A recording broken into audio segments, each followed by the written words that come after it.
All right. So whether I like it or not, I'm giving cheer dad. That's who I am. I'm a cheer dad. My daughter is a cheerleader. Therefore, by default, I'm a cheer dad. And so this week, as my daughter goes to cheer at a football game that's 2.5 hours from our home in a different state because there's not enough people to play around here, I could let the bus take her and bring her home and pick her up at the school parking lot at 1 a.m. But I said, as a cheer dad of wanting to show the love for my children, I go to my daughter and I say, hey, I'm going to the game. I'm driving over. I'm watching you cheer. And then we're getting dinner and I'm driving you home. An act of love. No motivation other than love. And she's skeptical. Immediately. She says, and I bring on Damian Dunn and Kristen Lanius to the show here. Immediately, she says, so what food is over there that you want to try? Dame, she thinks that I'm more likely to make that drive to eat at a particular restaurant than I am to observe her doing her craft of cheer. Are you? Fair question. And in fact, I was slightly angered by the question and the insinuation, but also impressed of how astute she may be. But no, the answer is I'm literally going because in a very brief moment of human existence, I was trying to be a good human. Now, do you have like high school football team or whatever sporting event? They have sweatshirts and gear for all these different, athletic endeavors. Yeah. Do you have a local high school cheer sweatshirt that you wear to support these events? Hard no. Okay. Kristen, can we hear you, by the way? Oh, no, we cannot hear her. This is going to be difficult, Kristen, audio day, which is exactly what she needs on her Friday today. This is what she needs. It will not set off all levels of stress and anxiety, I promise. I know I'm on the wrong mic. I don't know what to do. Do you want me to be on the wrong mic or do you want to fly without me? I can put in other headphones and be on a headphone mic and see what you think, or you can fly without me. I think the headphone mic might be the best choice. Dan, what do you think? Yeah, give that a shot. Give it a chance. Okay. So Dame, no, I'm not wearing a cheer sweatshirt. I'm wearing a bright yellow sweatshirt. I look like Big Bird, and it's one of the colors of the school, so that's all I'm doing. Yeah. So you're actually already kind of ready to go. Just roll out of work and make that 2.5 hour journey. Now, I am still myself, so I'm going significantly early to avoid traffic because I am who I am and I cannot avoid that. So I will be. It's a really good idea for where you're going. You probably do want to leave a little early. See? Thanks. Yeah. It's good thinking. All right. Let's see how she sounds. Okay, hold on. Oh, wait. We still don't know if she switched. We are a professional. We're a top 1% podcast. We're a syndicated radio program. You guys, I'm on 3 podcasts this week. Nice. I'm on this podcast. I'm on the IBJ podcast, which airs on Monday. And then I'm on a new podcast called The Work Dad podcast. And I record that later this afternoon. I'm a podcasting veteran, as they would say, Wow. I think it's your new set. Everybody's just intrigued by it. Chris, what do you got? Can you hear me? You want me to go? No, we don't want you to go. I would go laptop, right, Dave? Yeah, I would too.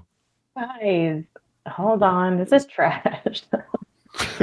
Dave, she just called you trash. That's fine. I've been called this by better people. Oh, no, you haven't. Hey, Rick Swink. Hello, Andy. Hello, Cheryl, Chris, Rochelle, another Chris spelled a different way. And hello, Leah. Fantastic. Chris, the problem isn't that they can't hear me. The problem is that the audio is bad because my mic decided to put in its notice today, apparently. All right, Kristen, we've got topics for you today, so no heavy lifting. Okay. What?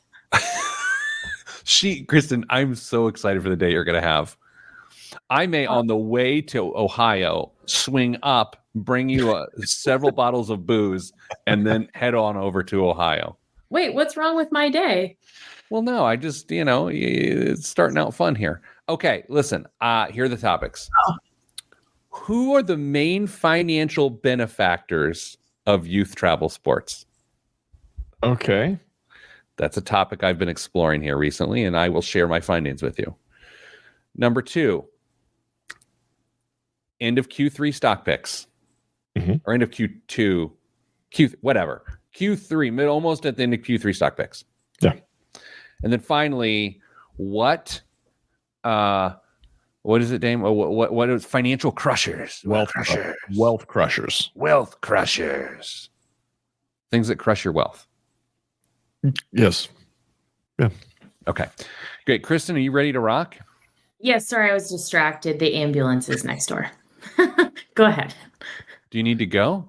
No, I'm sure they're fine. Sit there for your mic.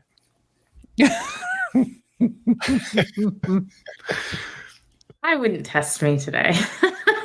I just really feel like this is an exercise of how many things can be thrown at Kristen at once. And just look at her smile, though. I'm confused. Why does everybody think that I'm so stressed out? I know. It's just like, here's the thing, Kristen. 18 months ago, you're about to go on the radio. Your mic doesn't work. Yeah. It's the worst thing that's ever happened to you. Yeah, I threw up immediately. Right. Now, that happens. There's an ambulance outside. I got new topics I haven't told you about.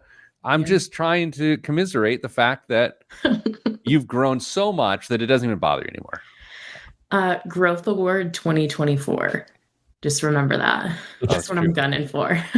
Brian Pinkins with the return to the show. With a new profile pic? Does have a new profile pic. Looks like his pops on there, maybe. Good to see you, buddy. Haven't talked to you in a long time. Andy suggests that Chick-fil-A may be the big winner of youth travel sports, so we'll see. All right. Hello, Ian Champ. It's Ian. Could be Ian. And we're ready to go. I'll just drive the whole show. Okay, I got it. Okay. I feel good about it.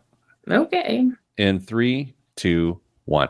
This week on the Pete the Planner Show, we answer your money questions. Here's how the show works. You email us, askpete@petetheplanner.com. That's askpete@petetheplanner.com, and we will answer your financial questions on the air.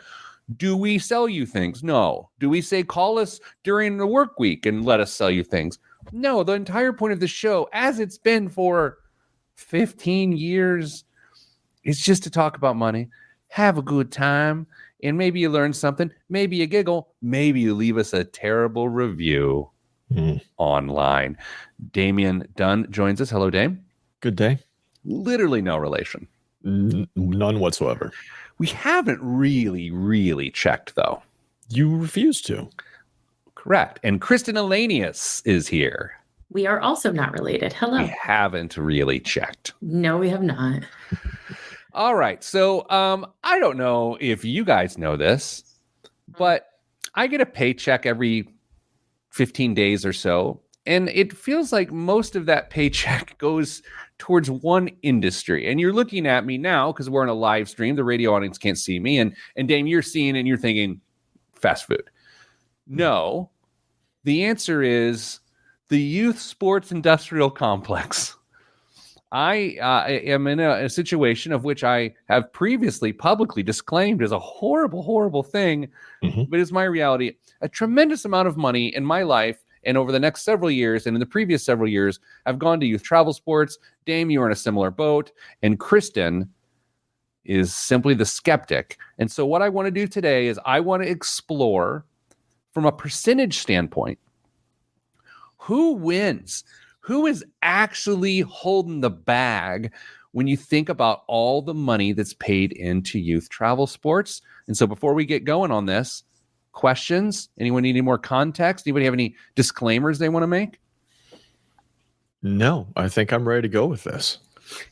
Kristen, you did not play youth travel sports as a kid, correct? I did not.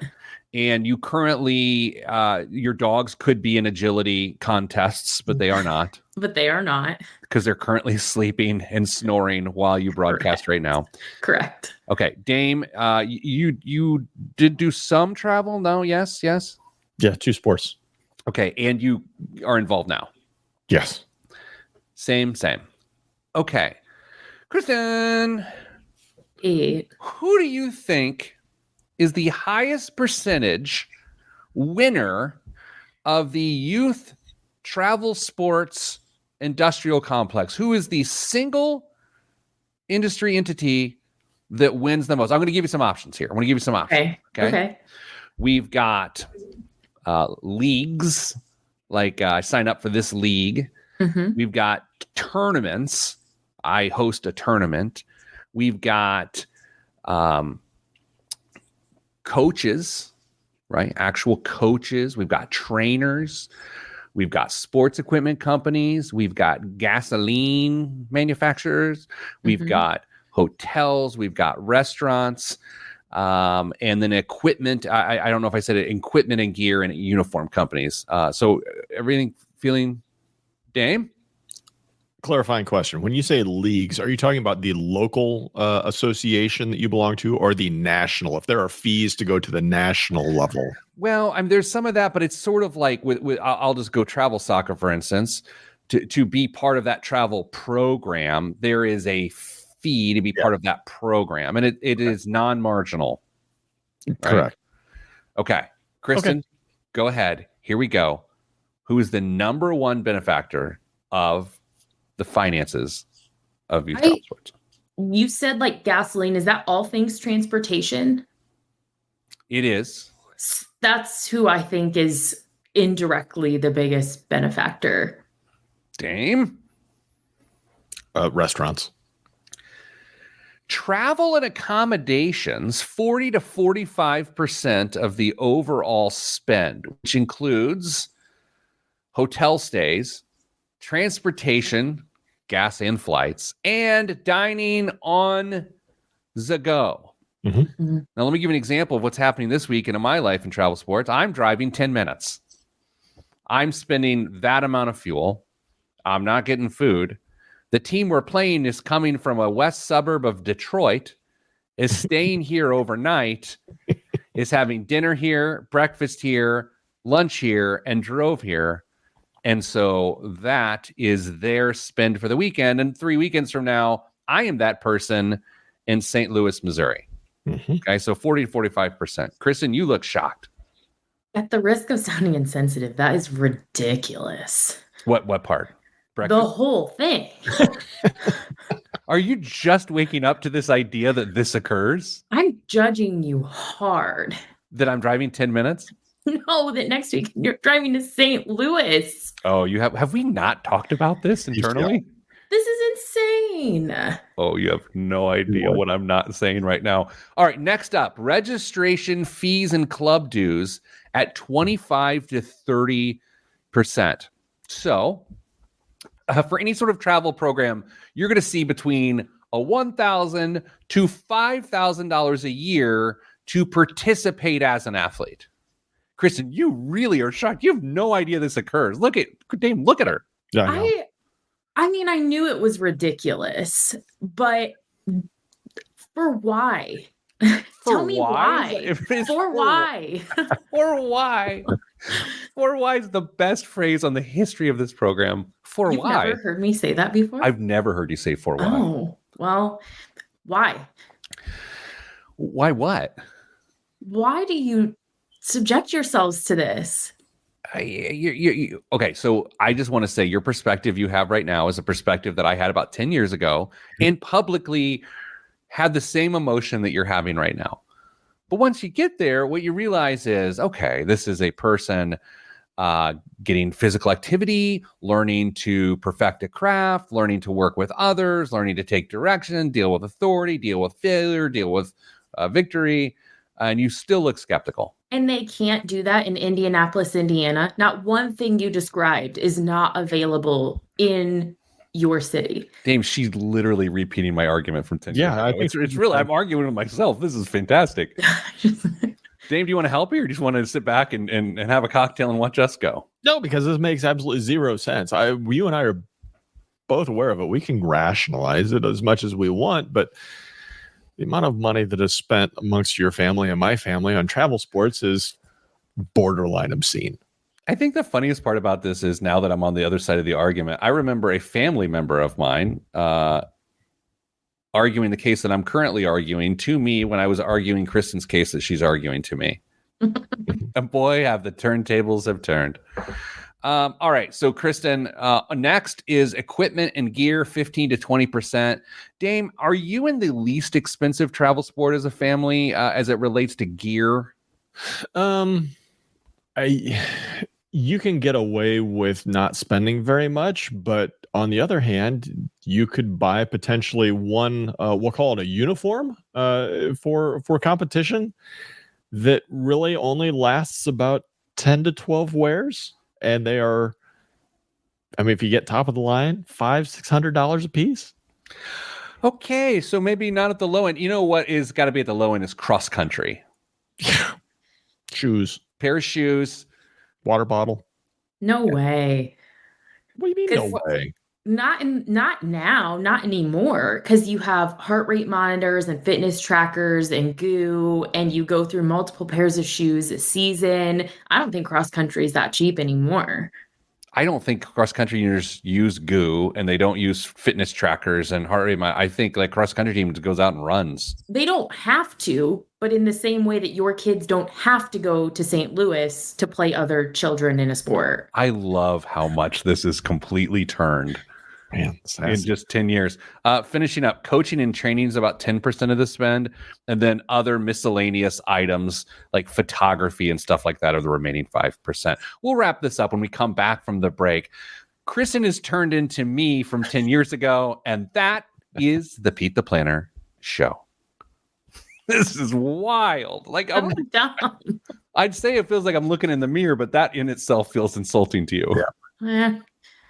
Yeah. What? I can't believe I've never said for why. I must just say that in my personal life. I feel like I say that all the time. Dame, have you ever heard her say that? I don't think I've ever heard you say it. I like it. I usually have to be like really upset. So maybe ask my person how often I say that. Can I give what I believe is the justification of why you would drive to St. Louis? Should this be on the radio or not? If you're willing to come across as privileged and insensitive, I suppose. Privileged, yeah. Insensitive, I don't know. Dame, do you think it crosses into insensitive? No, I don't. Privileged, yeah.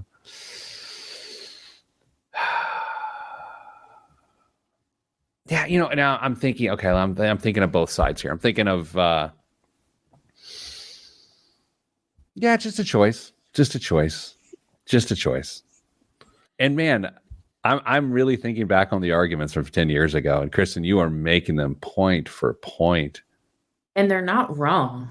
They aren't wrong. But there's no but. And what I realized in making those arguments is that I literally made the arguments against, and I did not consider at the time the arguments for. I just simply didn't. I was like, great. I'm not going to argue the advantages because I don't know them. I'm only going to argue the disadvantages. And that's what I chose to do at the time. I think there aren't advantages. I just can't believe that for most people, the pros outweigh the cons. Maybe over a ranch water, we'll talk about this. Craig P. Anderson brings up an incredible point. What is the bigger grift, to travel sports or paying an advisor thousands of dollars to get their kid to the college of their choice? I love when he has spicy takes. He used to be the spicy take machine on the show for years. He's out gallivanting across the country.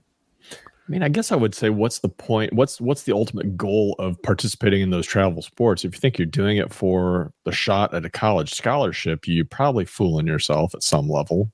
But if you're doing it for some of the other reasons that you stated earlier, Pete, then it might be a great experience. I'm going to read Rick Swink's comment, and then maybe we leave it there. The only advantage I can think of is stiffer competition. And I think the justification lives in that universe. And to say any more just feels in like not what I want to do. But I will say this: the idea that people were theoretically driving home to Detroit and may have tuned in and heard that segment is really funny. What are the chances, though? If you're heading north, there's a lot of affiliates you could catch along the way. I mean, do people even listen to podcasts anymore. I mean, they're listening to the radio. Of course, radio's hot. Like when you're driving through an area, you're not listening to your favorite music or an interesting topic or an audiobook. No. You're scanning the AMs. Checking a local farm report. You're looking for poor paid programming on the weekends. Here we are. Hello. Except that none of this is on the radio. This part's not. Okay. Kristen, I'm excited to talk about this. Let's talk about it on October 1st. Why? Because we'll be together on October 1st. Oh. Okay. Oh. Man. Okay, let's move on. Dame, you ready to do the stock picks? Yeah. Okay. Yeah. All right, in 3, 2, 1. Back on the Pete the Planner show. I did not successfully convince the host of the show, Kristen Alanius of Kristen & Co. I did not successfully convince her that there are reasonable and an overabundance of good things as to why a person would spend money on youth travel sports. No, you did not. And oddly, as I mentioned before the break, she holds the position that I held some 10 years ago, prior to hair loss. Dame, every January, the host of this show, Kristen Alanius, and her sidekicks, you and me, make stock predictions. Mhm. Not to make anyone any money, but really to just as a game of chance and contest. And we say, I think this stock is going to be the best stock of the year. I think this stock is going to be the worst stock of the year. And this is where I think the S&P 500 ends at the end of the year. Traditionally, Kristen dominates this competition. Occasionally, I embarrass myself and entire lineage with my guesses, and you somehow get out scot-free the entire time. And you sort of the one that's just like, everyone's like, Dame knows what he's doing. So anyway, Dame, where do we stand right now? Please update us all the way through end of August into early September. Where do we stand on the contest this year? Well, this is a good time just to emphasize once again that this is for entertainment purposes only. We are not making predictions or we are making predictions. We're not making recommendations on what you should be doing with your hard-earned dollars. That's what professionals are for. All right. Pete, winners. You chose. Do you remember who you chose? Yep. This month? I chose youth travel expenses. Hecla Mining. Hecla Mining. How's Hecla Mining doing? Hecla Mining is up 25.74%. Mm-hmm. Not shabby. Not shabby. I chose Delta Airlines. They were having a really good year until they weren't. And now they're only up 7.6% year to date. 7.6%, which historically speaking, Pete, I mean, if you and I are shooting for somewhere, but a 10-ish range, I'm on track. I could pull that off with this pick. Nothing to be ashamed about. Kristen picked a bus company, Bluebird Buses. Can I get timeout? Yes. Who do you think drives all these kids to these sporting events? Their parents. Their parents. Never mind. Not Bluebird buses. Sorry. Yeah, go ahead. Pete, Bluebird is up 90% year to date. 90%. Kristen, can you raise your right hand, please? I, Kristen Alanius, repeat after me. I, Kristen Alanius. Supposed to say repeat after me. Do solemnly swear. Do solemnly swear. That what I'm about to say is the truth, the whole truth, and nothing but the truth. That what I'm about to say is the whole truth and nothing but the truth. She literally, okay, put your hand down. You didn't even repeat it exactly. So it's okay. So please tell the truth. Kristen. Yeah. Did you have inside information?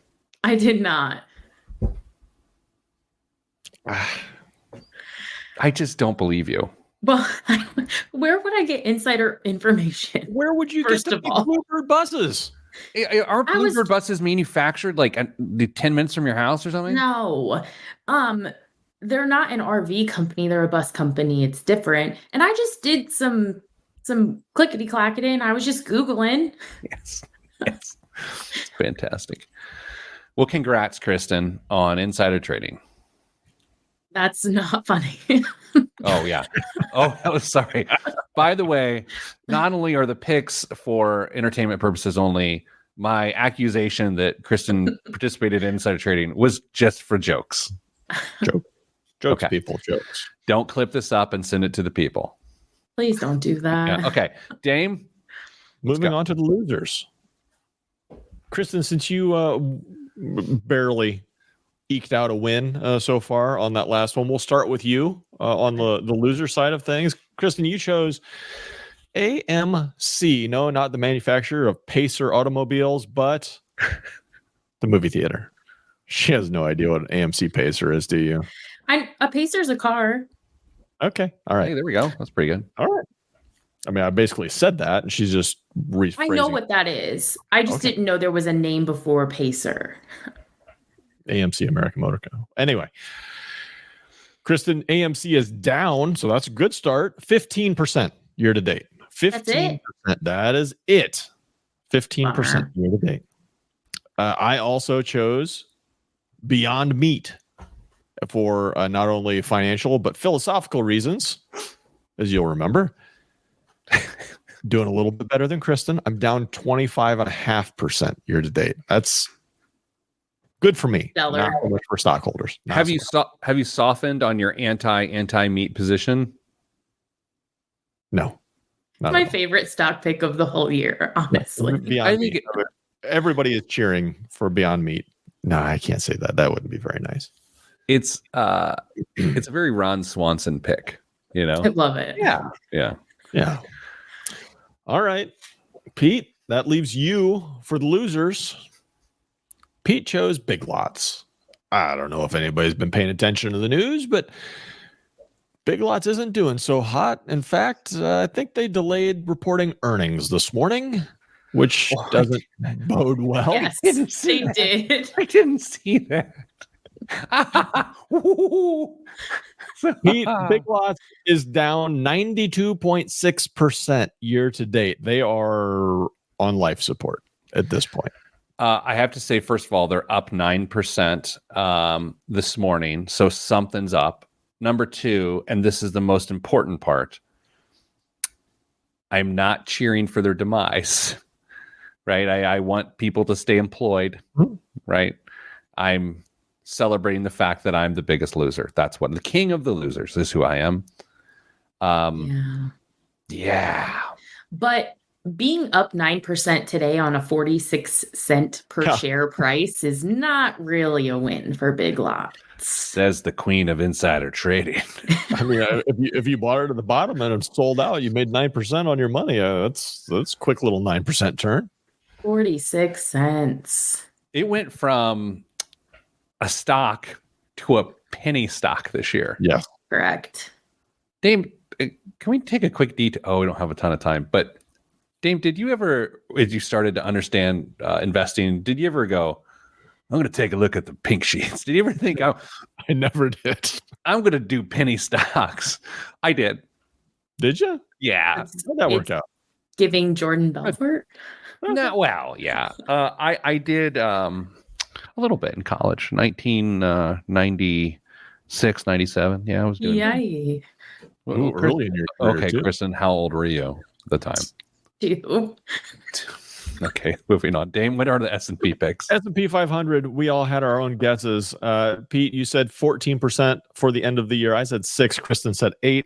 S&P is up 15.4% year to date right now. We still have plenty of time left on the clock, folks. We've got an election. I don't know if you know this. It is an election year coming up, and there's a lot of proposals out there between taxing unrealized capital gains and other general tax proposals. I mean, a lot could tank this. So are you asking us to recast, or if we want to recast? Yes, I am. You feel comfortable with 14, or do you want to put it down a little bit and say, you know what, I'm going to 20? Man, that's what you should do, Pete. You're going to 20. I'll go to 20. Let me memorialize that here. Hold on. I'm changing that to 20 for Pete. I'm kidding. I'm not going to 20. I'm sticking at 14. Kristen, what are you doing? You're locked in. I don't know. I'm just going to stick with what I know. I'm just sticking with what I guessed. It just is what it is. Just ride the wave here. Dame, are you recasting? No.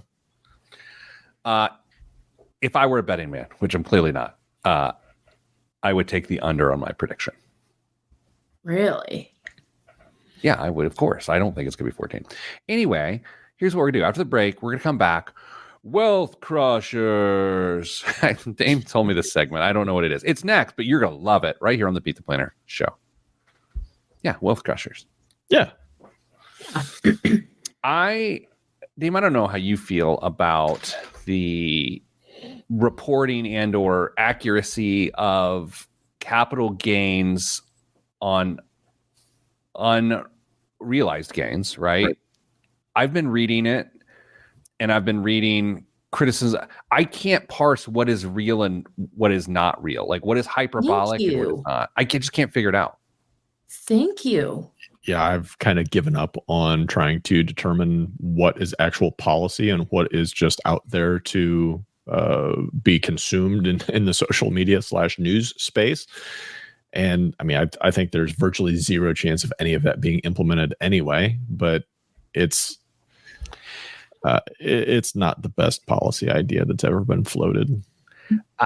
I saw something online that said, this means a person that's got a $500,000 home is going to have to sell their home to pay. And I'm like, pay the taxes on their home. That's not going to happen. No way. That's not going to happen. I mean, Dame, Dame, your household is a business owner. Mm-hmm. My household is a business owner. Mm-hmm. There are gains unrealized within those businesses. Mm-hmm. To have that happen would mean that both of our businesses would go out of business. Yes. Very quickly. It's not going to happen. No.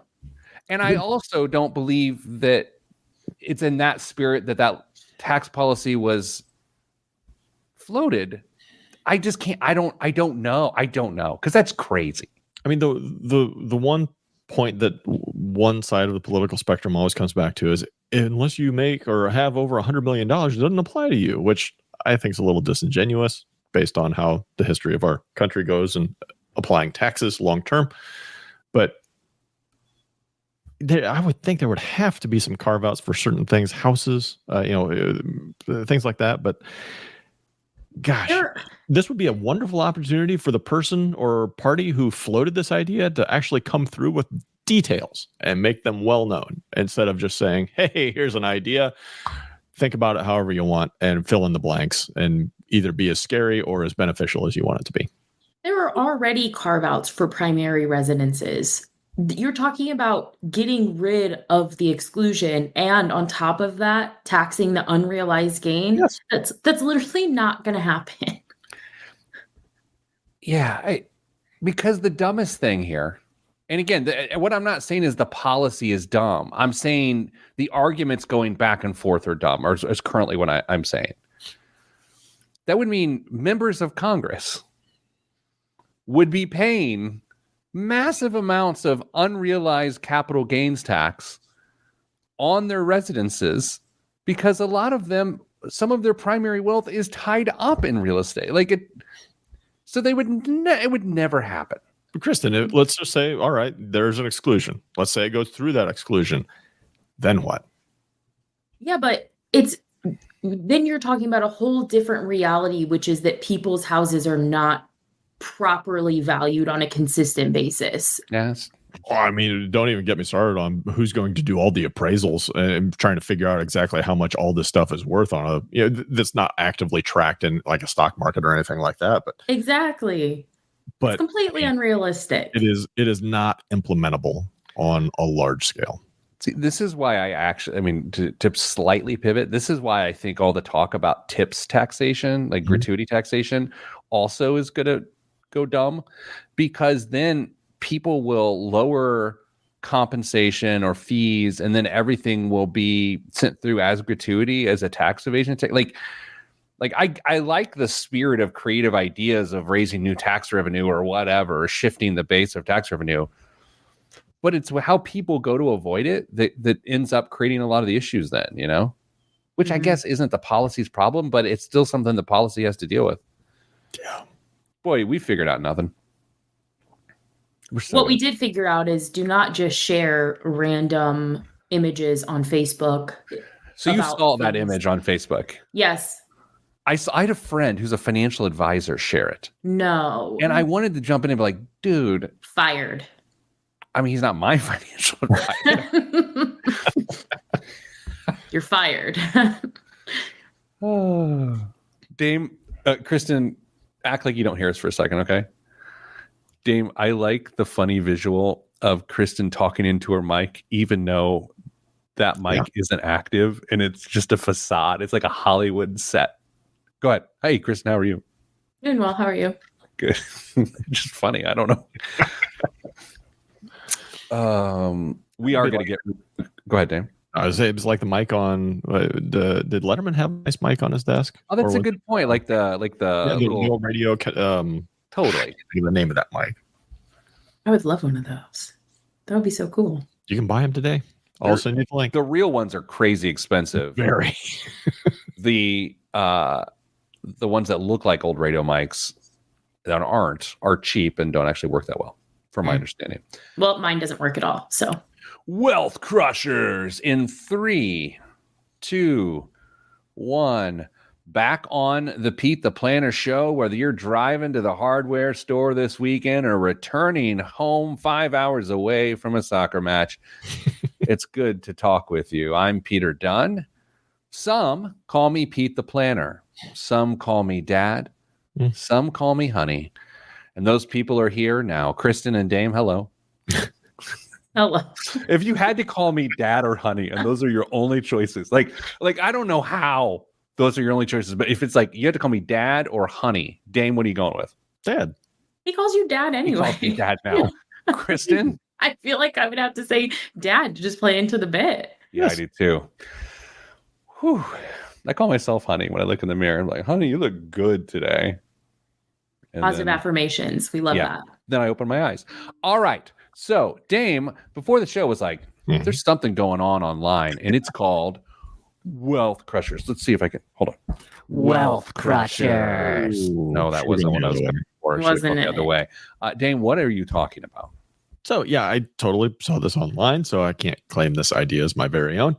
But I thought it was interesting to talk about. There are some opinions out there on what could potentially prohibit someone from making progress in their wealth growth of their personal life, or things that could actually crush that approach. I mean, some would say potentially travel sports could do one of those two things, crush wealth growth. But there are potentially other things as well. So I thought maybe we'd spend some time hypothesizing about what some of those wealth crushers might be. Unrealized capital gains tax. Big crusher. Yep. I mean, surely no one can think that's going to happen. People do think that. Lots of people think that. Lots of people think that. Okay. Lots. So let's go ahead, Dave. If we had to handicap it, what's the likelihood of unrealized capital gains, that proposal coming to fruition and being implemented? What would you 0. say? Are you comfortable saying 0? I mean, like, just 0 chance. Okay, Justin Bieber said never say never, so 1%. Wait, Justin Bieber said never say never? He did. We're crediting the Biebs for never say never? I mean, the song is iconic. Wasn't it Wayne Gretzky, a.k.a. Michael Scott, that said that? I'll go 1%, 0.5% is what I'll go with. Dame, what do you think? No, wait, hold on. Don't answer. Don't answer. Hey, everybody, watch this. Dame, what do you think? 1%. Oh, coward. You can't get me. I can get you, and I have, and I will again. All right, wealth crushers. Kristen, I mean, how does that person just not go like healthcare stuff, right? Like that's where you start, is it not? That's not where my head went. What's yours? Literally, when Dame floated this segment idea to me, I typed back immediately, children. But children don't necessarily children ruin a lot. Okay. Like I have a list. I will fax it to you. But I don't think they ruin assets. Dame? We spend a lot on. They don't ruin assets, but they prevent you from adding to your assets. That's not a wealth crusher. I thought this was taking wealth and then and it crushes your wealth. I don't think it was crushing the potential for wealth, is it? Okay. Yeah. Well, we can apply your interpretation to the segment. That's fine. Okay. Well, that's not as fun. That's not as fun. Okay. Youth travel sports ruin wealth. Children. Children ruin wealth. Specifically. Yeah. Yeah. You guys tell me all the time that kids bankrupt you. How could that not be where your head goes first? Dave and I have literally never said that. You say that indirectly all the time. That kids are insanely expensive. That all the time. Dave, do you remember when I implied I'm going through bankruptcy because of my children? Oh yeah, that was a great show. I will say, we've got a couple friends that both working professionals, no kids, and they appear to have a lot of discretionary cash. So through that lens, yeah, kids can delay the wealth creation. I'm going health. I'm going that one of the worst parts about the healthcare system in the United States is if you have something medical happen in a bad way, whether you have insurance coverage or not, it can wipe you out, and it can wipe you out permanently. And so I would say that is a wealth crusher. Yeah, it's hard to argue that there's a lot of trials that can come along with having unpayable medical debt out there. I kind of went a different route. I think access to easy credit for a lot of people is a potential wealth crusher, because you accumulate way more than you should, and you spend way more of your time trying to get out of it with those dollars, including the interest that's going to be charged on top of all of that going forward. So I think it may not be the biggest, but I think access to easy credit for a lot of people is a potential wealth crusher.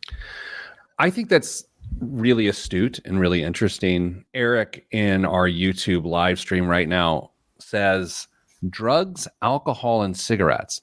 I'd love to discuss this, but I also, before we discuss this, as I have a propensity to make jokes literally about everything, I'm going to just take a breath so we can talk about this with the respect it deserves and the sensitivity it deserves. Dame, on the surface, that idea of drugs, alcohol, and cigarettes, wealth crushers? Yeah, I think it's, especially if it's an issue that is not under control for you. I mean, I don't remember the last time I looked to see what a carton of cigarettes costs. It seems like it used to be way more prevalent back, Pete, when you and I were kids. You used to see what the price of a carton of cigarettes was almost anywhere you walked into.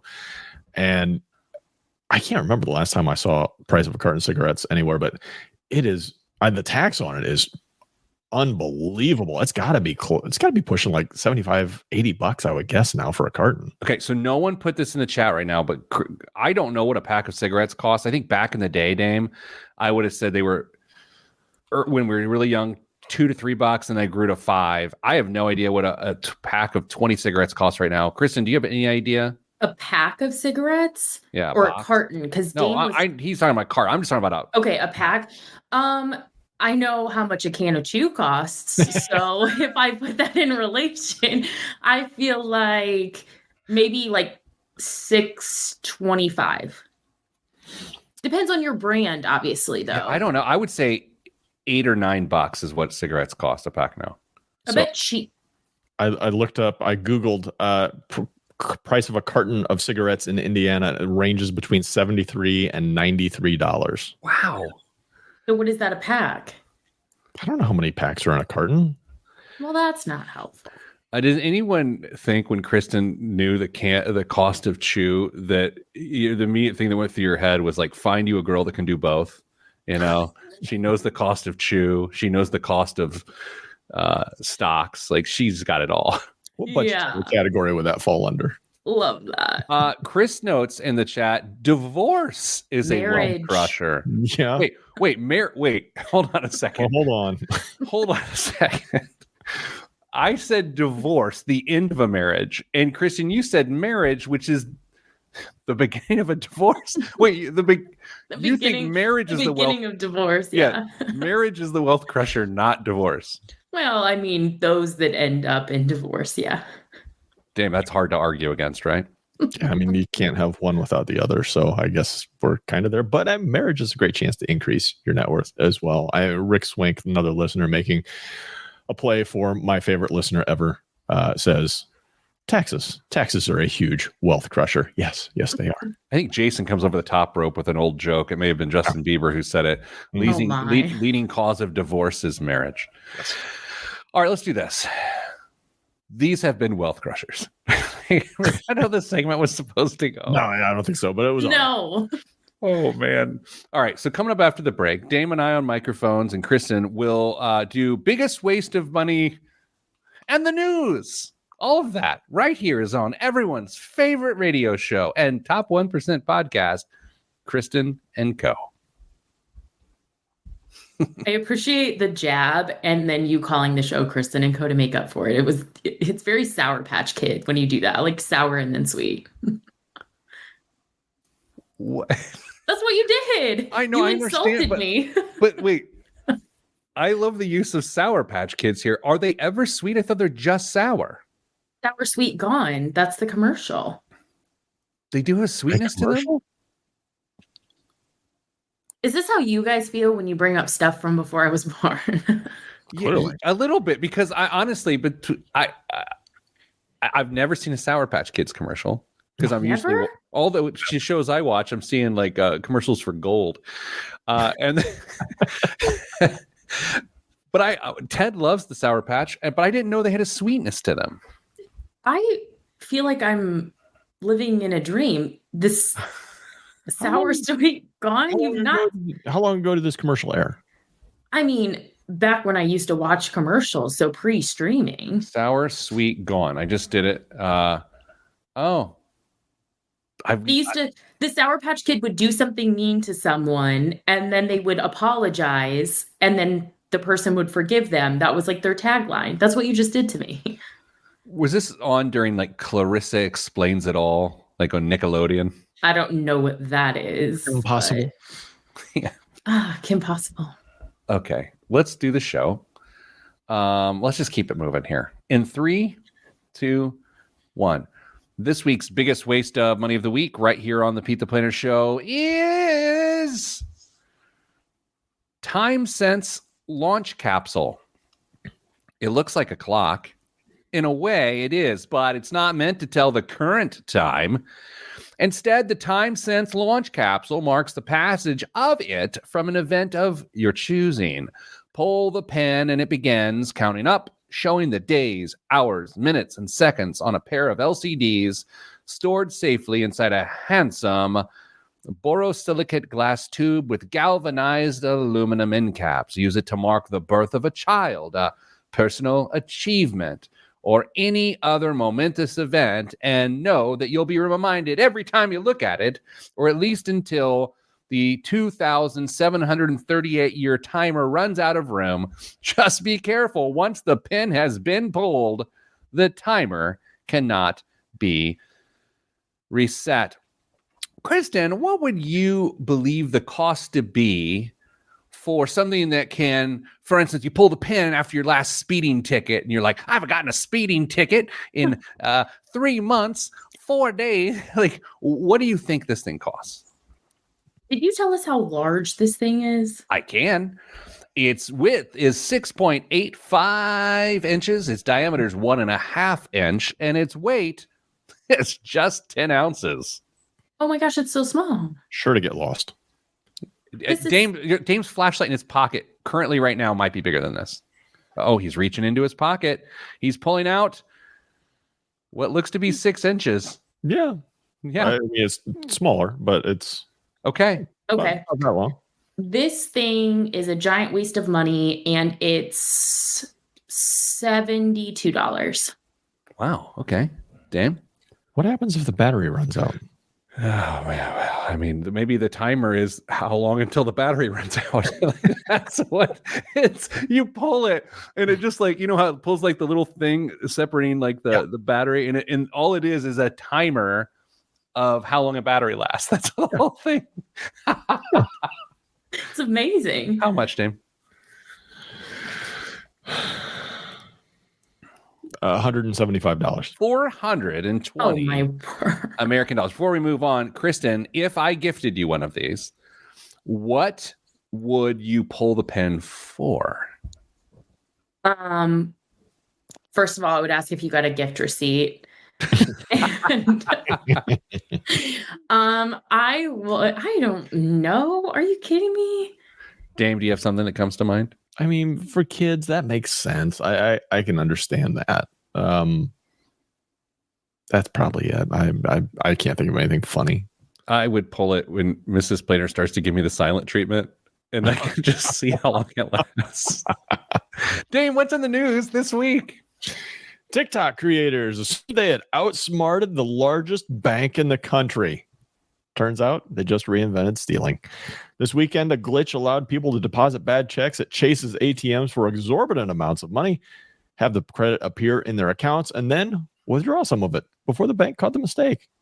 The problem is that this free money hack, celebrated in several viral videos, is actually just a form of fraud called check kiting. The bank didn't confirm how many customers participated in the viral scheme, and there's a chance that many of the videos and posts about users making stacks from the ATM error were just skits or jokes. But it prompted Chase to release a statement telling customers not to try it. The bank said that depositing bad checks and withdrawing the money is, quote, fraud. Plain and simple. The harebrained scheme was especially ill thought out because you had to use your own checking account, making it extremely easy for the bank to track down potential scammers. These things pop up all the time. People are like, look at this hack. It's like, no, that's theft. That's not a hack. Yeah. That's illegal. Yeah, you can't actually do that. I knew a guy back in the day in high school that he'd be like, I got this cool trick. You go to a store and you change one price tag off of an item, you peel it off and you put it on another price tag, and he's like, you get stuff for a lot cheaper. And I'm like, I think that's a crime. I'm pretty sure that's a crime. You see people do that on videos where they like put the like sticker for the chicken, like the 1 pound pack on like the family size pack. And they're like, if Walmart's not gonna pay me to scan my own items, I'm gonna do what I need to do. Wait, that's still a thing? Seriously, people that's still still a thing? do that. People on social media, that's a really common thing, is to change, especially on like produce or like meats, because those stickers can be just like placed on a different item. You still scanned it. Dame, I'm going to ask this a very difficult question before we move on to the next news item. What percentage of humanity do you dislike at this point? I mean, it fluctuates on any given day and sometimes multiple times within the day, but I mean, it's probably 30% range, somewhere in there. Wow, that's conservative. Mine is mine's a little heavier. All right, what else is in the news? Many of them may still be staring at cinder block walls, but college students are spending big on decorating their dorm rooms to make their rooms feel homier. Students are going to shell out $87 billion this year. Or if you had to guess how much per student this comes out to, how much per student is being spent on upgrading dorm rooms? $1,243. More than that, but less than their parents paid for their travel sports. $1,300. That's very nicely done. $1,365 per student. Pretty close. Peter Dunn, you're the winner of that. That's a big jump from the $48 billion they spent a decade ago, but less than last year's $94 billion. The New York Times reported that some students are going a whole lot further than picking up matching set of extra long twin bedding at Target. They're hiring interior designers, Pete, to the tune of sometimes as much as $10,000 to decorate a dorm room. Don't say that's crazy. Your kids are getting close to college age. Dame, real quick, checking in. What percentage of humanity do you dislike? 75%. There we go. All right, Dame, what else is in the news? A record 1 out of every $10 spent globally in 2024 will be on travel. Just travel, not travel sports, travel, as people briskly book hotels, cruises, and flights, according to an annual report by the World Travel and Tourism Council, a nonprofit membership organization. Travel and tourism industry's contribution to global gross domestic product is expected to reach new heights as consumers increasingly see travel as an essential part of their budgets. The council estimates that the industry's contribution to the global GDP in 2024 will increase 12.1% year over year to $11.1 trillion, making up 10% of the global GDP. This represents about a 7.5% increase from the previous record set in 2019. Will you spend more in travel this year than you spent on last year? And will you spend more on travel next year than you spent this year? I spent more on it than I did this year than I did the previous year, and I will not spend as much next year as I did this year. Interesting. I spent significantly less this year than I did last year, and I will spend significantly more next year than I did this year. I think we're going like on a big vacation every other year sort of thing. That accounts for that. Kristen, you travel hours and hours to see concerts. What say you? Well, as the two of you know, I am likely to be in a few weddings in the next year and some change. So I will probably be spending an increasing amount this year and next year. So, programming note here on Kristen & Co., the next year of programming is going to be directly counting the dollars spent participating in weddings. So Kristen will ruin her friendships, and we are going to have a tracker of how much money is spent for other people's good times, aka youth travel sports. Dame? Also, editor's note, none of the weddings Kristen is planning on participating in are her wedding. That is also true. Just getting that out. There's no will not be money spent on my wedding. Thank you for the clarification. Wait, so earlier when you said wealth crushers and you said marriage, you didn't necessarily mean a person's own marriage, but other people's marriages. Yeah, I mean the whole thing. Yeah. The whole institution.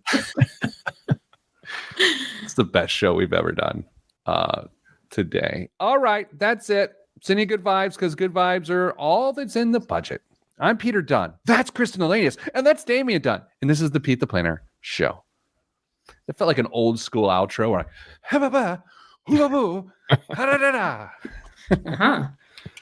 Oh my gosh. Eric is just like, Eric, listener of the day.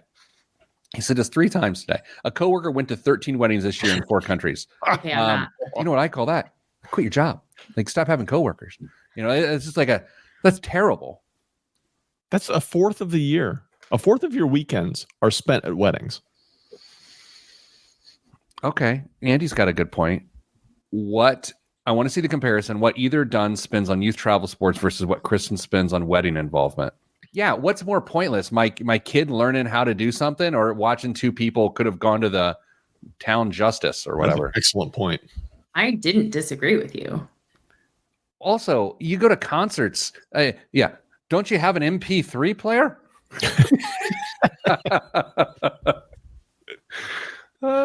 How many weekends are travel sports? No comment.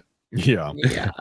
About 100 a year, roughly. 100 weekends a year. That is exactly right, dude. All right, here's what we're gonna do. We're gonna go off the air, and I'm gonna tell Kristen what is spent on youth travel sports in a 12-month period. I don't want to know. And then she is going to, Kristen, can you raise your left hand, please? What? I solemnly swear to not disclose this information to anyone outside of the 3 people who are going to have the conversation. I solemnly swear to not disclose this information to anyone other than my person. All right. To your I don't need him thinking I'm an idiot for another reason. That's why I have to tell him. Gosh, man. He's the best. All right. Everybody. Oh, hey, Dame, have a good weekend. Kristen, have a great weekend. Everybody else, stay getting money.